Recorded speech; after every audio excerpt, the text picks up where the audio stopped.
कान्हा, जरा अपनी मुरली तो बजाना। आज तुम्हारी मुरली पे नाचने का दिल कर रहा है। ठीक है राधा।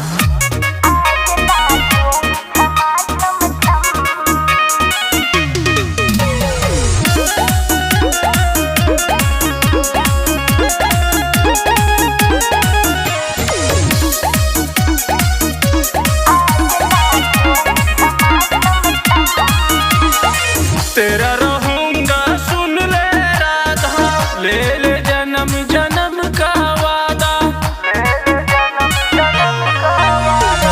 तेरा रहूंगा सुन ले राधा, ले ले जन्म जन्म का वादा। तुझ में मेरी जान बसी है, तू मेरी धड़कन। मुरलिया बजा कान्हा प्यारी, आज नाचूंगी छमा छम छम।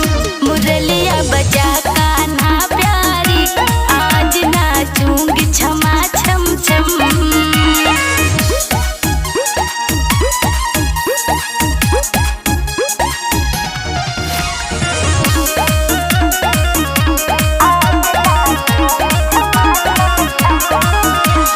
तुझ में मेरी जान बसी है, तू ही मेरी जान है।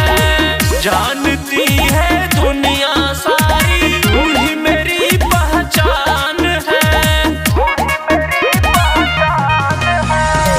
तू बड़ा चित चोर है मोहन, करता मीठी बात रे।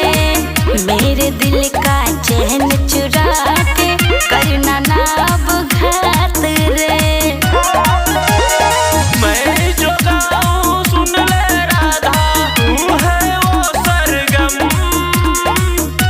मुरलिया बजा कान्हा प्यारी, आज नाचूंगी छमा छम छम।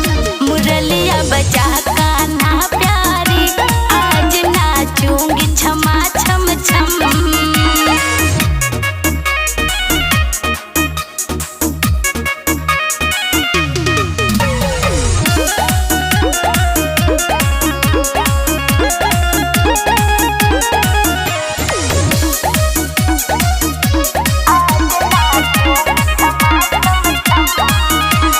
आजा राधा जब न किनारे, बन के मेरी मीत रे।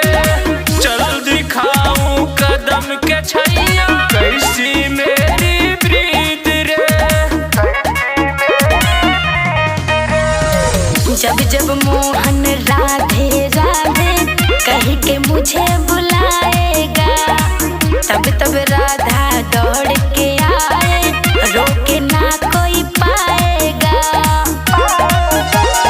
राधा बिन ये श्याम है राधा, राधे जन्म जन्म।